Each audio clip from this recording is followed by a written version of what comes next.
please call the roll. Good evening, Planning Commissioners. Chair Lightfoot, Present. Vice Chair Wilkerson, Commissioner Vargas, Here. Commissioner Banta, Commissioner Vermont, Here. Commissioner Dingman. Here. Chair, we have a quorum. Thank you very much. Next, if everybody could please stand for the Pledge of Allegiance. I'll ask Commissioner Dingman to please. Right, please join me in the pledge. Pledge allegiance to the flag of the United States of America and to the republic which it stands, one nation, under God, indivisible, with liberty and justice for all. Thank you very much. We'll now move on to regular business, starting with communications. At this time, I'll ask Director Morris if there's any communications or announcements for this evening's meeting. We have no communications this evening, Mr. Chair, and no changes to the agenda. Thank you. Thank you very much. We'll move on to approval of this evening's agenda. Do I have a motion and a second to approve the agenda? Second. I have a motion from Commissioner Beaumont and a second from Commissioner Vargas. Can we please have a vote? Commissioner Vargas, Yes. Commissioner Banta, Commissioner Vermont, Yes. Commissioner Dingman, Yes. Chair Lightfoot. Yes. Motion passes. Thank you very much. So the next item is business from the floor. This portion of the agenda is available for the public to address the commission on any issue that's not on the agenda this evening. There will be a limit of 3 minutes per speaker. I welcome anybody who is here this evening to approach the podium and discuss the topic. Seeing none, I'll close business from the floor. Next, we'll move on to the consent calendar. We have one item on consent, which is the minutes from the May 20th, 2025 meeting. Does anyone from the commission or public wish to pull the consent item for discussion? Seeing none, I'll have a motion to approve the consent calendar. Motion. Second. I have a motion from Commissioner Banta and a second from Commissioner Beaumont. Commissioner Vargas, Yes. Commissioner Banta, Commissioner Vermont, Commissioner Dingman, Yes. Chair Lightfoot. Yes. Motion passes. Thank you. So tonight, we don't have any public hearings, and we'll proceed to business items, which are on the agenda this evening, starting with 8A. This is the Peabody Allison specific plan. We'll hear a presentation followed by commissioner questions, and then we'll open it up to public comment. May we please have the staff's presentation?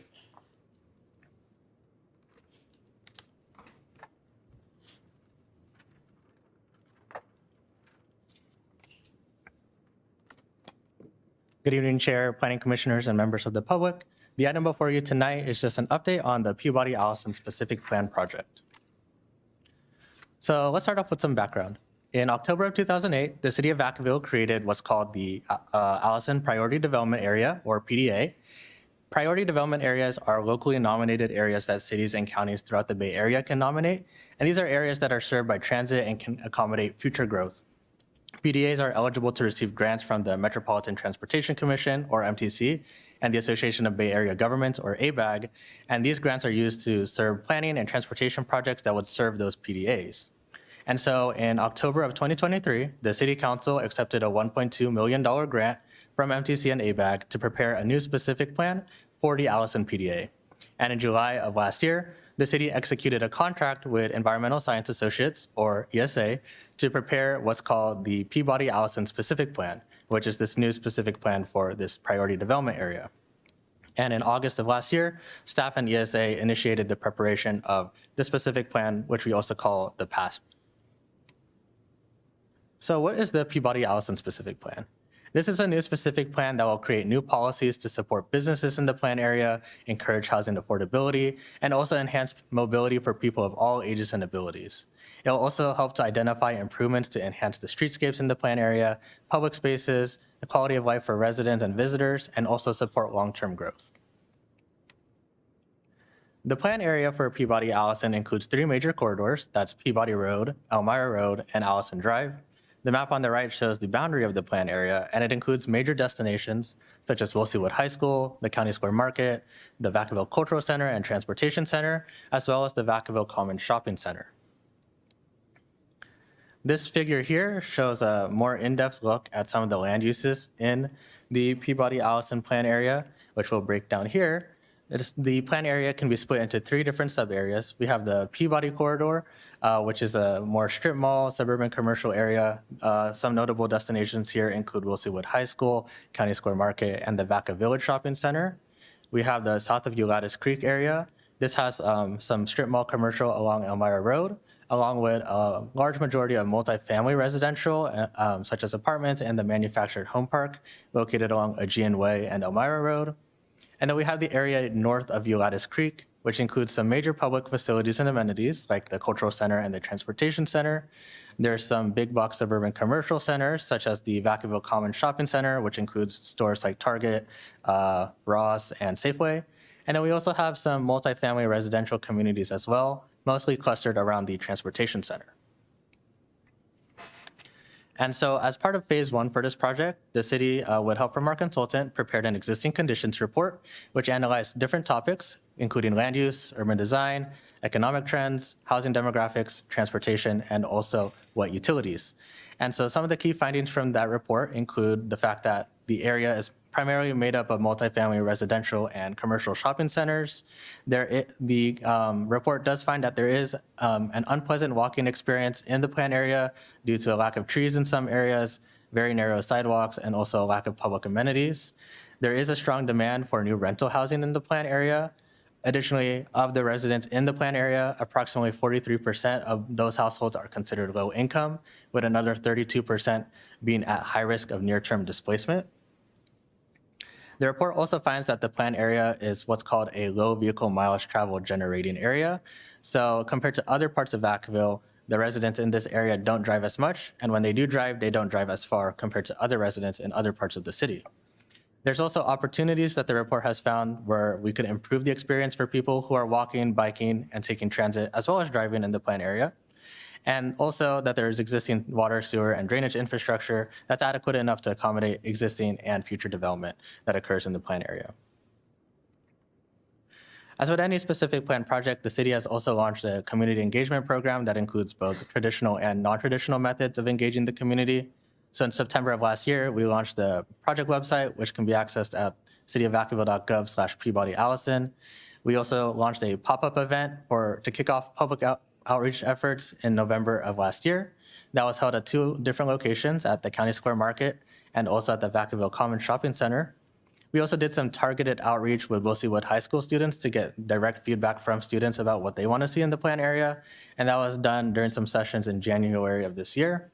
We also did targeted outreach with our business community by doing a pre-business walk and also a business walk visiting many of the different businesses in the plan area, which was conducted in January and February of this year. Our consultants also did some follow-up interviews with business owners who showed interest in having more in-depth discussions. And then also in February of this year, we mailed approximately 2,016 new project notices to all the residents and business owners in the plan area just to make them aware of the project and to give them a link to where more information can be found. Some of the common themes that we've heard so far from the folks that we've engaged include a very large desire for more gathering places and for public events, especially for people of all ages. This was a common theme that was shared during the pop-up event at County Square Market and also amongst students at Wood High School.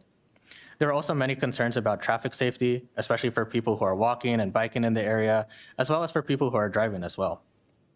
And then lastly, a lot of business owners wanted to see more beautification efforts in the plan area, especially in some of the more aging areas such as Peabody and Elmira Roads. And so next steps for the project, now that we've finished the existing conditions report and this first phase of public outreach, are to develop focused land use and streetscape alternatives for how this area could develop and change in the future.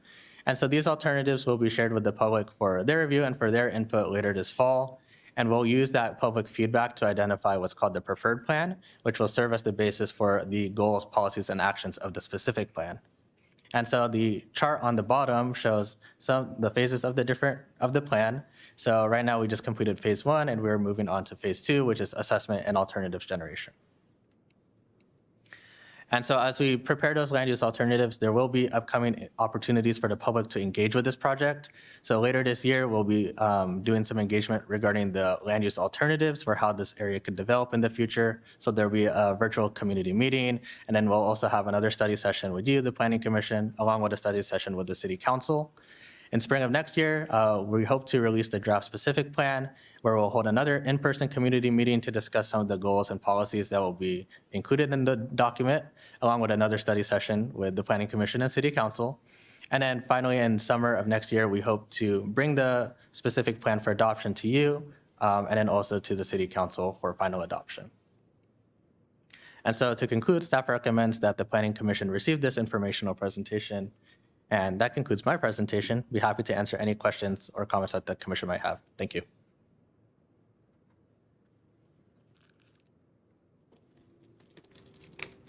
Does anybody have any questions or comments? Commissioner Beaumont. Thank you, Noah. Thank you for the presentation. Since we're talking about an area like Elmira, Peabody, Allison that are pretty well established, not a lot of areas to improve upon other than maybe change the sidewalk width or whatever. I mean, walking there is not a pleasant experience. Biking there, I wouldn't take my life in my hands by biking on Elmira or Peabody. So I'm just wondering, how much can you really do to improve this to a point of where it's actually people want to walk, people want to bike, people want to be there?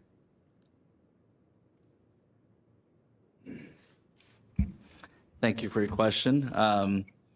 No, I mean, you're right. The public engagement that we conducted sort of just repeats what you're saying, which is just they're not going to walk there, they're not going to bike there, they're doing it because they have to. So, the grants, the work that we're doing is to find out what opportunities there are. Seemingly, it would be that this is an established area and there's no room for growth, there's no room for improvements, but there are. And I think as part of this, the consultants team has other design professionals that are going to look at this. I think just the work that we've done,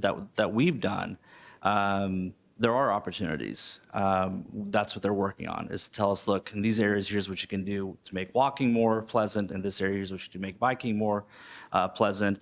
But really, there are other opportunities, like, for example, as Noah mentioned, when we talk to the students, they just want a place to gather. They just, a place to be, right? And in working with the property owners at the County Square Market, almost all the property owners that we talked to were interested in creating a plaza of sorts in their shopping center, because they also would benefit from people gathering near their businesses. So while it might not be an area where it's brand new so you can design what you want to design, there are opportunities, we feel.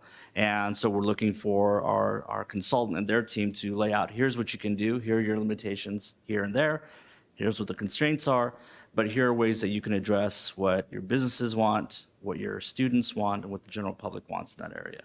But I would say that's probably the biggest takeaway, was really more the community outreach. And as Noah mentioned, there was a lot of outreach. And I'm pretty proud of our residents and our students to just actually take part in that. So now we know what the problems are, the way they see it, and we have some ideas, and our consultants have some ideas, and that's what we're going to bring back to you. Is an idea maybe like an arcade that you could put into the shopping center where the kids could gather and play some games? And kids or senior level planners could probably benefit from that.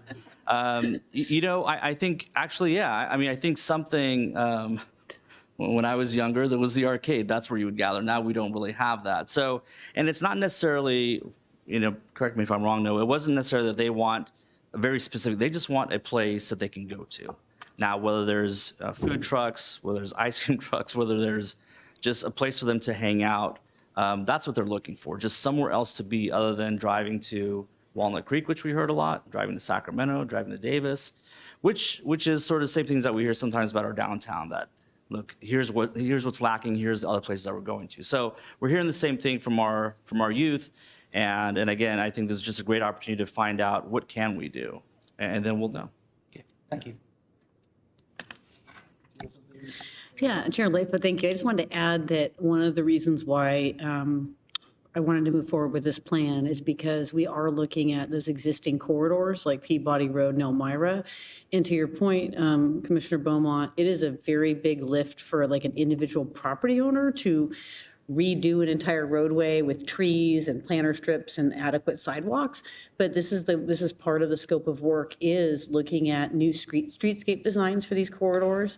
And with an adopted specific plan that's been funded by state funding, the idea is perhaps we could be eligible for some grant funding to phase in these improved corridors. So Peabody is a great example. It's very wide, actually. The right-of-way is very wide, and most of it is allocated to cars. And the sidewalk, you kind of have to shimmy sideways down sometimes. We see the high school students doing that every day. So that's part of what this plan is looking at, is literally these street sections, the right-of-way, and different options for repurposing it. That kind of public investment, if it could occur, especially through grant funding, is often also a catalyst for that private investment on those private properties, because they see the city improving the public infrastructure, and that goes hand in hand with those private property improvements. So that's part of why the plan focuses on the streetscapes a lot. The streets are so wide, it's hard to get across. Yes. But People, kids, old yes. people, whatever. So. Yep.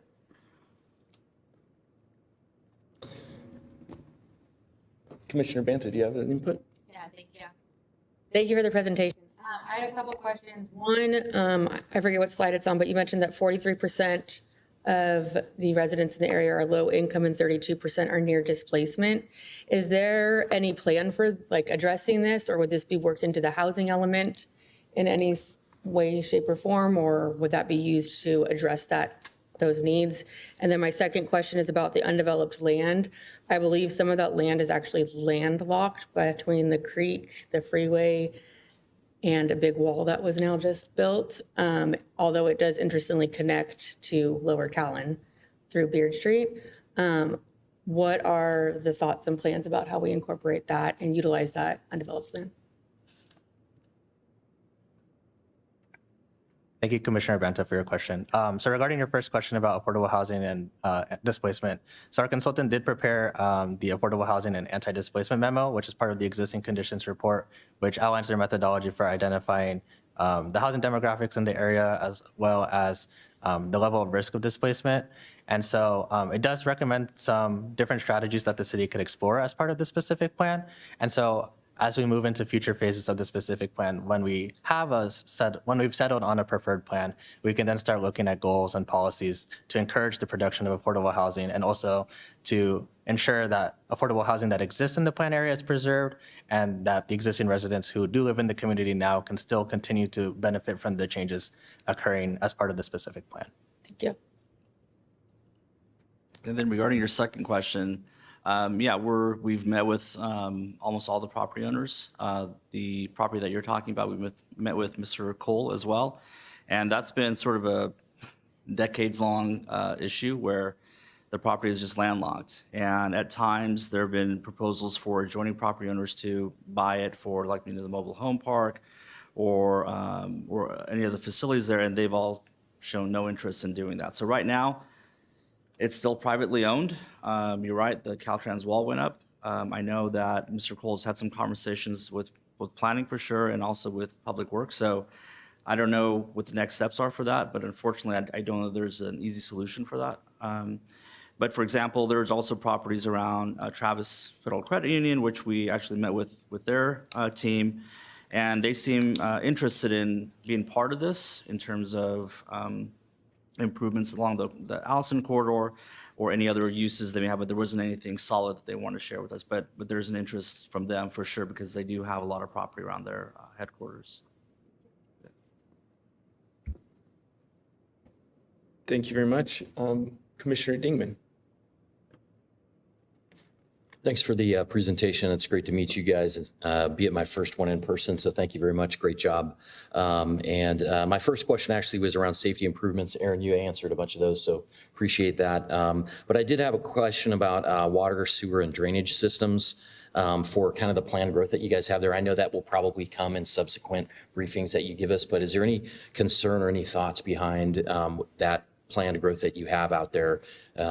Currently, do we have, things in place? Is that going to be a consideration that you guys are concerned about right now? Yeah, so as part of this next phase of the project, as we start looking into land use alternatives for how the area can grow, our consultant team will be preparing a water drainage and sewer analysis that looks at the different implications of each alternative. And so that'll be part of the consideration as we move forward as to which land use alternative we move forward with. All right, thank you. And as far as incentives, I know that there's not a plan for a hotel or anything else, but I'm just wondering, any discussion on local incentives for local businesses, retail, and hotels to come into that area? Is there anything that's being considered, or is that something that's being talked about, or we'll talk to consultant about moving forward? There isn't anything specific that we've talked about.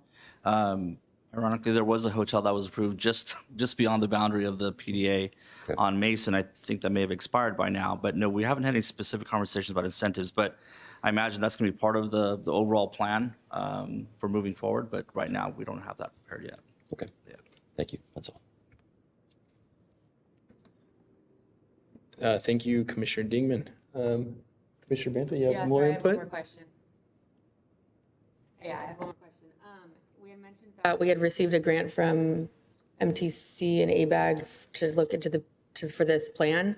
Are there any grants that we would be interested in going after that are like transit oriented or PDA oriented that would promote such businesses like hotels or other businesses to come to the area, or beautification for the land to make it more walkable? Thank you for that question, Commissioner Banta. I think the city is always interested in grants, and actually our leadership team is constantly looking at grant opportunities to pursue on behalf of Vacaville.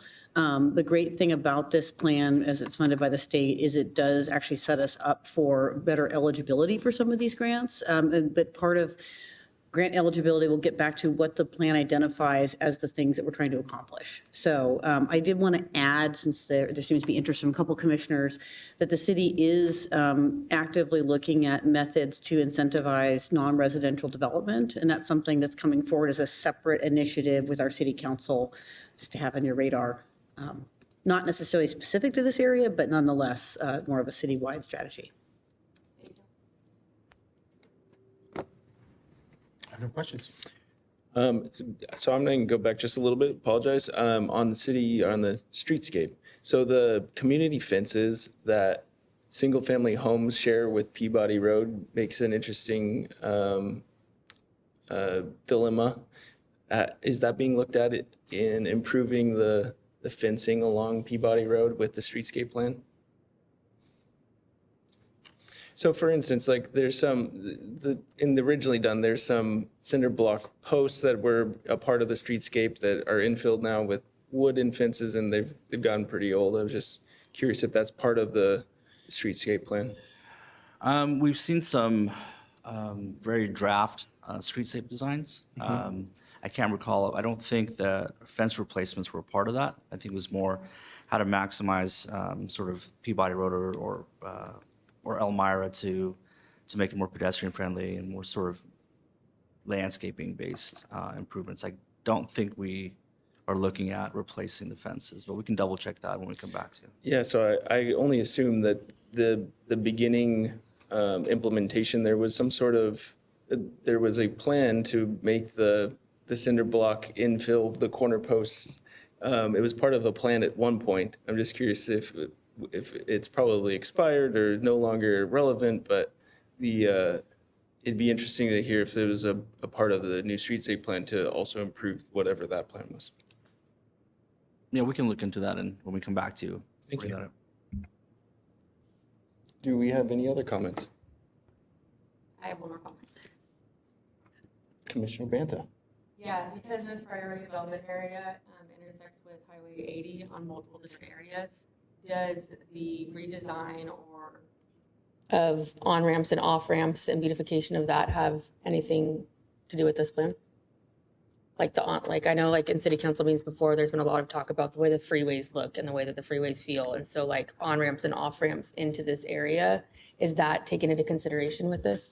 Those off-ramps and on-ramps, I believe, are outside of the plan boundary, so they're not. However, I appreciate you raising this point because I think it's something we should be thoughtful about. I think we need to look at, it's easy as planners and even as cities to look at, okay, this is our plan boundary and everything, but really, as people are entering the plan area, they're entering it through these on-ramps and off-ramps. So we can't expand our scope to study those fully, but I think we need to look at that issue as a follow-up. Thank you.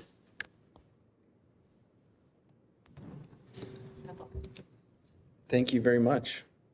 I appreciate the presentation this evening. So this is an information-only item, so no vote this evening. We'll move on to item 8B. This is to receive a presentation on Markham-Callum Neighborhood Plan. So we'll hear a presentation followed by commissioner questions. And then, I didn't open up to public comment. Oh, I apologize. So would anybody from the public like to comment on 8A? Seeing none, I'll close public comment. Now we'll move on to 8B. So this is to hear another presentation on the Markham-Callum Neighborhood Plan. Chair Lightfoot? We just need about a 2-minute recess for our lawyer to briefly confer with one of the commissioners. If you can take that Sure. couple minutes, it'll be quick. Okay, we'll take a 2-minute recess. Thank you very much.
We'll now call the meeting back to order.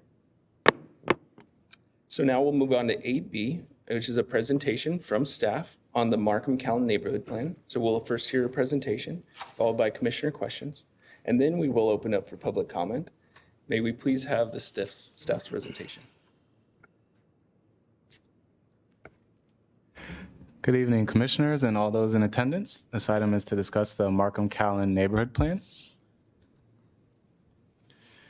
In December of 2024, the City Council authorized a professional services agreement for planning consultant services with Mintier Harnish to assist the city in the preparation of the Markham-Callum Neighborhood Plan. In January 2025, staff and Mintier Harnish initiated the preparation of the plan. And in late 2025 or early 2026, staff will be presenting the plan to City Council for adoption.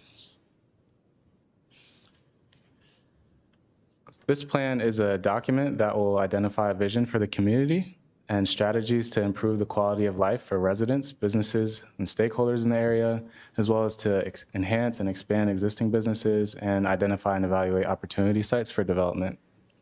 The plan will also focus on improving the built environment in a manner that supports social and economic mobility. The plan area is just northeast of downtown, and it consists of a mix of uses, including single-family and multifamily residential. It has the Edwin Markham Elementary School, Vacaville Boys and Girls Club, the Opportunity House, Chower Park, future Brown Street Park, Rocky Hill Trail, 2 shopping centers, one located along the western edge of the site, and another located on the far east side along Allison Drive, and as well as commercial uses along East Monte Vista Avenue. Here is the project timeline. So in January, we kicked off with community engagement. developing the strategy for that, as well as project branding. Then we moved to phase 2, beginning the community engagement with a small business owner open house, a series of pop-ups. We created a neighborhood opinion survey, conducted stakeholder interviews, and developed an existing conditions and trends workbook. From then, we proceeded to phase 3, in which we met with community groups. We attended community events. We also developed an issues and opportunities report. Currently, we are in phase 4, and we've continued to conduct pop-ups with several focused along youth-oriented organizations. And we are continuing to meet with community groups, and tomorrow we will be holding a community workshop. And after the workshop, we will be developing a vision, goals, and recommended actions document. And from there, we will proceed to phase 5 with the draft plan in September. And we'll come back to Planning Commission to review that plan, and then take it to City Council. And then we will return to City Council in October to December for the final adoption of the plan. So there are 2 plan reports that have been prepared as of this stage. The first is an existing conditions and trends workbook, which is an assessment of demographics, land use, housing, economics, circulation, accessibility, and public facilities and services within the plan area. We have also prepared the issues and opportunities report, which was developed with feedback from community engagement and staff analysis. And this document lists issues and opportunities that are categorized by 6 themes. They include community character, community facilities, economy, transportation and mobility, community health, and local services. There is a technical advisory committee as a part of the preparation process of this plan, and it includes members of staff from the city manager's office, economic development department, housing and community services, police, fire, public works, and parks and recreation departments. And they provide technical input on these documents and other information in the plan process. Public notice has been provided throughout the process in both English and Spanish, and it includes mailings, flyers, social media posts, an email list, project website, and working through community organizations like the Markham Neighborhood Association. And so far, staff have utilized a variety of methods for community engagement, again, in both English and Spanish, to reach the community and gather feedback. And they include surveys, comment boards, stakeholder interviews, and an email list. Staff also hosted and attended the events shown here on the screen with bilingual staff present.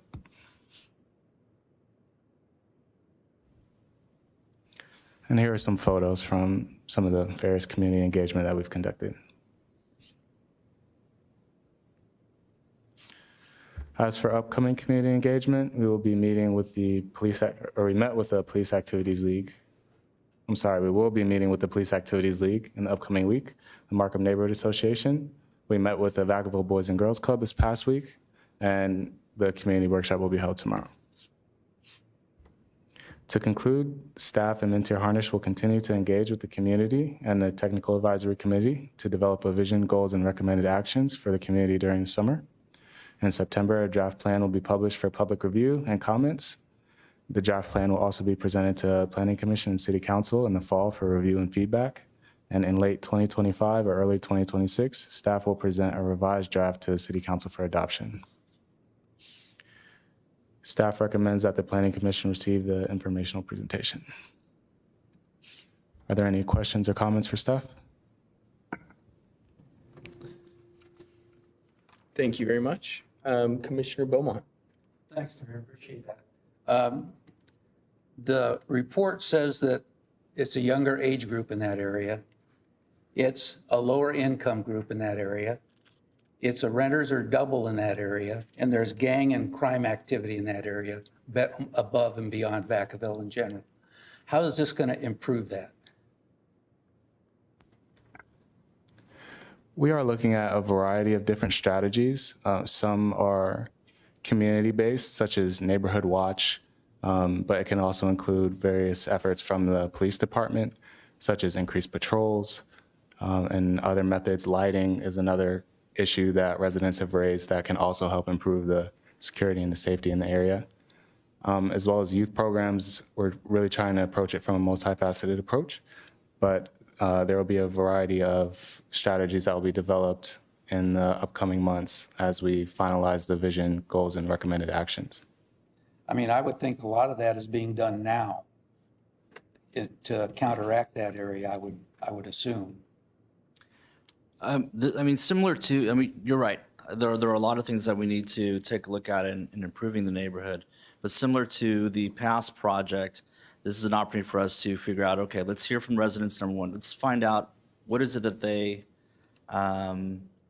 feel is needed in their neighborhood. There could be a number of improvements that will lead to, if crime is an issue, to lower crime. If unhealthy environment is an issue, that would lead to a healthier environment. We're sort of, this presentation is just sort of let you guys know this is what our plan is. And obviously, we're going to come back to you with some of those specific solutions, if you will. But really, I mean, what we've found is the neighborhood is very eager to see the city help them with whatever we can help them with. They understand that it's not, we don't have a magic wand that's going to make everything disappear, but they've been great at engaging with us and being very honest about what it is that they think about every day for themselves or for their families. And so I think this neighborhood plan is that. It's just a plan for this neighborhood. How can we improve the different areas? There's going to be some challenges where we unfortunately may not have a solution, but I think this is the best time for us to at least have that honest conversation with the community and frankly with ourselves about how we can take a neighborhood that's been, in my opinion, overlooked and underserved for a number of years, and now's the time to do something about it. So I think it's up to us to, with our consultants' help, to come up with some ideas. And we've been engaging with our development team as well, including police and fire, so they're all aware. And I think we're going to come up with some ideas. But like I said, there isn't anything that's going to be a quick fix. But now's the time to at least look at some solutions. Is the new park that proposed, is that part of the solution? I think so. I mean, I think it's what we've heard from our neighbors is that there are times where there doesn't seem to be anywhere to go. So the Rocky Hill Trail was a good thing, and I remember when we first looked at that area, and it was kids showing up city council meetings saying, "Please do something about this," and council listened and did something about it. That is, I would say, an amenity now for that neighborhood, and so it's now time to take that further. I think the Brown Street Park will be an amenity, even though there are some people who may disagree with how it's laid out. But of course, a brand new park, there are opportunities for people to walk around the neighborhood. Right now, they feel like they're just stuck in one area with nothing to do. But similar to the Peabody project, there should be opportunities for us to beautify the neighborhood so that people feel good about living there and feel good about walking to distances that they wouldn't walk to today. So, I mean, I'm very optimistic about this.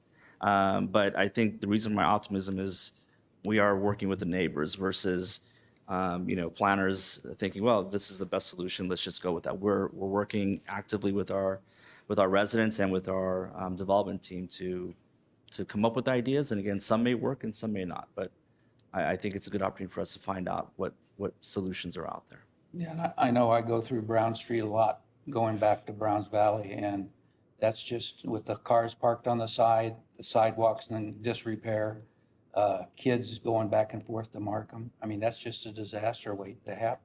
And Country High right there. So to me, that's kind of central problem area that somehow needs to be fixed. Or mitigated somehow. I don't disagree. Okay, thank you. Thank you, Commissioner Beaumont. Commissioner Vargas. Thank you, staff, for the presentation. Much appreciated. As a representative commissioner from that area, but also keen interest, my son attends Markham Elementary, so I appreciate the information. Curious as to the 5 stakeholders that were identified, how were they identified? The 5 being Eden Housing, Markham Neighborhood Association, Vacaville Boys and Girls Club, Health Education Council, and Vacaville PD.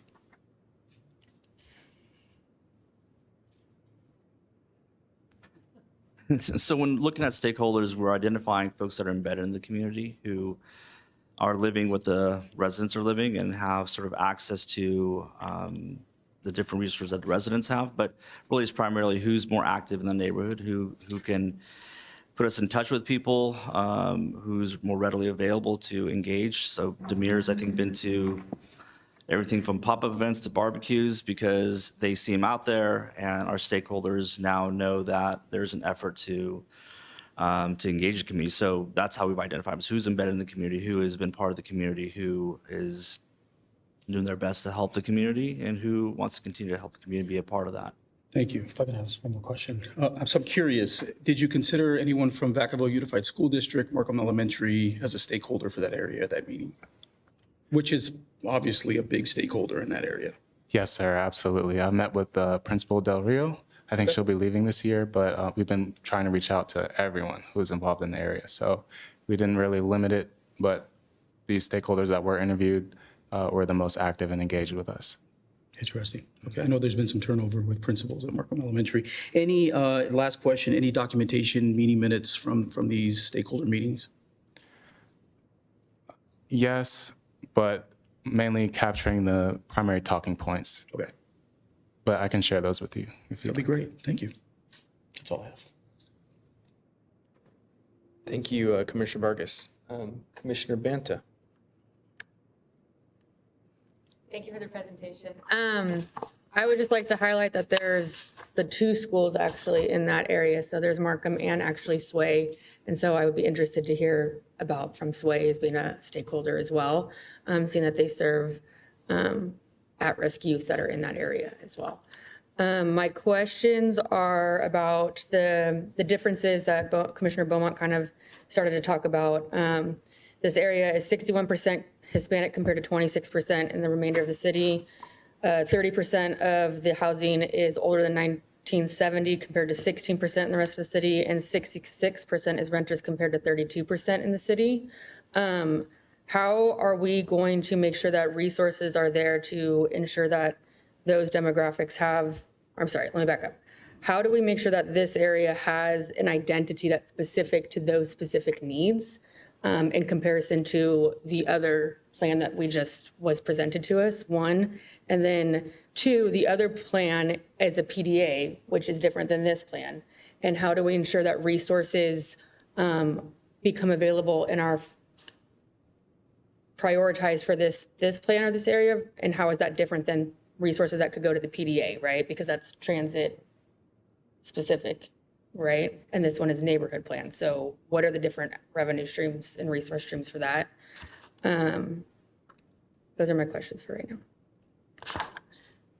If I may, Commissioner Banta, Chair Lightfoot, this neighborhood plan is really, from staff's perspective, a starting point or a beginning of the city's work in this neighborhood.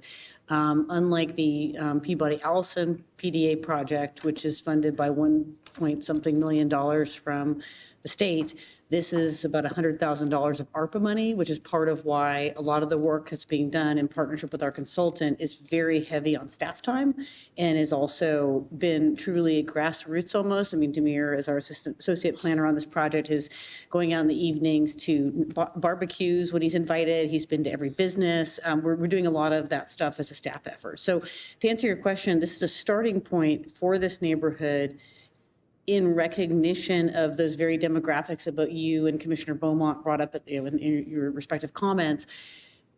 It's probably not the only thing the city needs to do in that area, but I would also say that a lot of our housing element strategies that are adopted in our housing element are also addressing the needs of this neighborhood too. This is really just intended to not stay at the housing element level, and it's actually the boots on the ground, going door to door, going to barbecues, meeting with people level to try to flesh out what are the opportunities for the city to assist in this neighborhood, and what are the priorities, and what, from our residents' perspective, as Payman was highlighting, is working well, and what are the things they see as residents that we should be aware of. And so it's a thin amount of scope. It's not a lot of budget, but the goal is to create a document and something that the community has helped us put together that is a roadmap for some next steps. Thank you. And so then if this is a document and a roadmap, would it be adopted as like a specific plan? So if a developer came in and wanted to do something that was not part of this neighborhood plan that the community has said I want to do, what is the accountability that the city has to upholding what the neighborhood said they wanted versus what a developer or private landowner wants to do?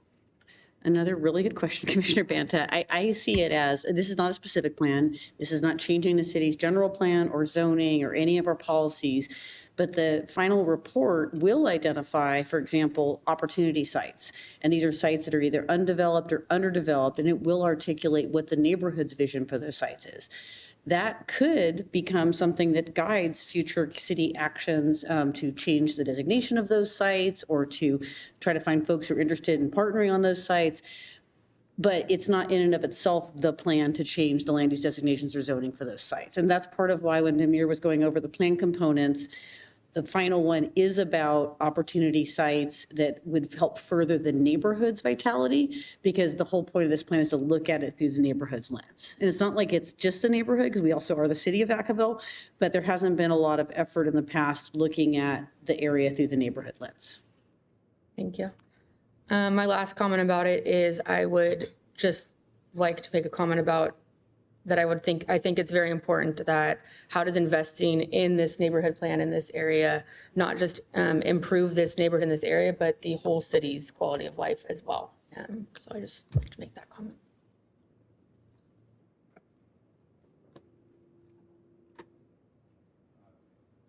Thank you very much, Commissioner Banta. Commissioner Dingman. Staff, thanks for the presentation. Appreciate it. It's exciting to see some of the changes and the proposed initiatives that are going to happen, especially in this neighborhood.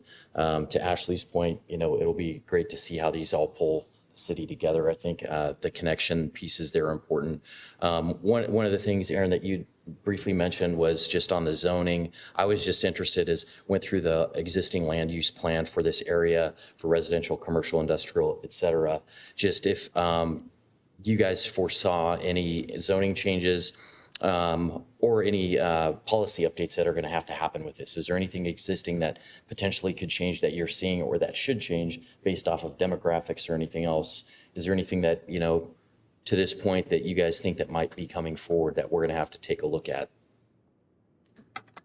I'm going to answer that question, Commissioner Dingman. Not at this time, because we're still, again, gathering information.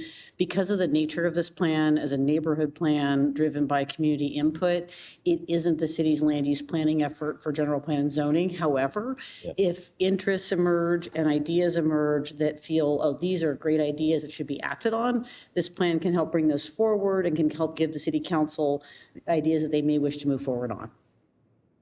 All right, thank you.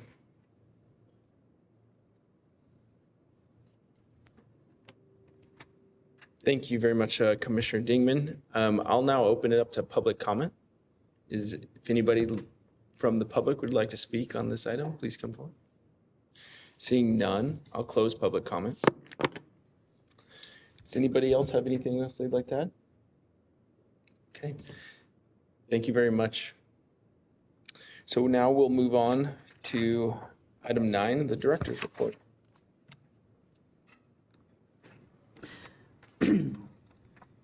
While the team is putting up the slide deck, I just wanted to share with the commission that Commissioner Wilkerson did not just go missing this evening. He did welcome a new addition to his family. So he's at home. Everyone's fine. But I wanted to make sure you all were aware that it was happy news. And he does expect to come back for our next meeting. And I'm thinking a lot about him right now. I think we've all been there. Thank you, Payman, for getting the presentation up. So some city council updates. Since the last planning commission meeting, the city council had a study session on community facilities districts. And this is the tool that the city of Vacaville uses where new homeowners pay a fee to help fund the maintenance of their neighborhoods. And so this, I actually would encourage the commission to watch the study session if you haven't already. This is a very important tool that the city uses to help keep neighborhoods in good condition. The council did accept the study session, and staff is now moving forward with a community facilities district methodology update. Again, just to get that on your radar as something that's being worked on.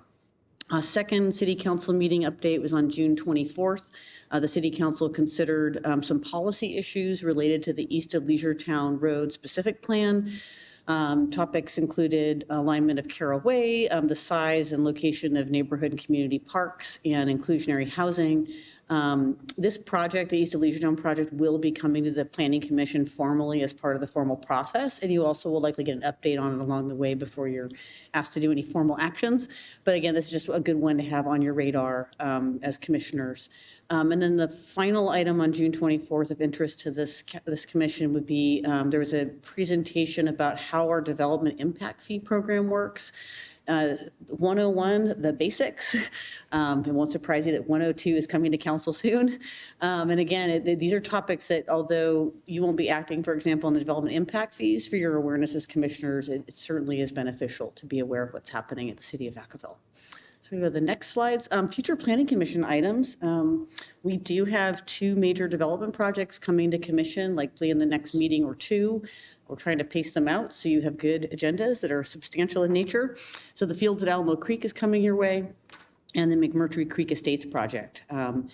And then we have a bunch of projects that are coming your way this year or early next year. Just again, for your situational awareness, we have a 2025 Land Use and Development Code mini update that will be coming to you for a formal recommendation to council. We have a council-initiated, recently filed formal application to amend our zoning code to allow animal boarding in our commercial districts. That will be coming here formally for your formal recommendation. We have a development agreement amendment on Weber Road. Again, you recommended on the one that got approved. It's coming back for an amendment. We have the Orange Drive Apartments and Retail project. And then, as earlier mentioned, you'll be receiving more presentations and have more opportunities to help us with the Markham, Callan, and Peabody Allison specific plans. This is actually just a sample. There are some other projects, but we'll move on to Building Division monthly report. It continues to be very busy in our building division. We actually had, which is kind of typical in summer, but it's not typical how sustained the activity has been through the winter and the summer. So compared to last month, we had 88 more building permits issued overall, quite a few single-family home permits finalized. This year's been really strong with completed single-family homes and also the issuance of new single-family home permits. We still have not issued, well, we've not finalized or otherwise issued permits for multifamily units, a little bit concerning, but kind of on trend with some of those more global economic forces. And then our ADU permits, solar permits, fees, and our inspections completed are all up, meaning that our building division continues to be very busy. Go to the next slide. Oh, of course, Commissioner Bowman, we can go back. Do you have a third party doing your inspections still? I have a staffing update at the end, and if you don't mind, Okay. I'll put that in there. Thank All you right. for that question. I appreciate it. This is a chart we show every month. This shows our building permit activity on a month-to-month basis for the last year. And again, it shows that July of this year has been stronger than June. It's been very busy again. Takeaway message here is that building permit activity in Vacaville has not slowed down. And in fact, it seems to be picking up right now. Go to the next slide. And this shows our inspection trends. So again, our inspection activity was higher this month than the previous month. It's actually higher than our monthly average for the last year. With our small team, we conducted 1,525 inspections last month, which is a lot. And this is our typical chart showing our solar permit activity in relation to our building permit activity. And they continue to generally trend along on the same line. I'm going to go to the next slide. Pimon will do the current planning report, advanced planning report, and then I'll do some staffing updates. Great, thanks. So no updates for District 1. District 2, we received an application for a restaurant. This is 70 Orange Tree Circle, the site of the former sort of problem bar area from about 20 years ago. We last approved the restaurant there, I'd say maybe 5 years ago, 6 years ago. And so they're back, we're reviewing that. Roberts Ranch house plans modification has also been submitted. District 3 received an application for a brewery on Peabody Road and in Callan Street, a service building similar to one that was approved but expired a couple of years ago. We did approve Tractor Supply Company where Bed Bath & Beyond was, and then the mural for DVBID on Merchant Street. No updates for District 4. District 5, we received the application that Director mentioned regarding Dog Stop, and then we approved the linear park with Lower Lagoon Valley. District 6, new applications for a self-storage facility and a small housing project in Southtown. And then obviously the Planning Commission approved Vacaville Victory Garden Apartments. For advanced planning, Eastern Legiontown Growth specific plan, as mentioned, we had some direction from council on some city policies. The draft land use plan is right now tentatively scheduled for fall of 2025. That may shift a little bit. And then the fiscal analysis plan, impact analysis is also being prepared.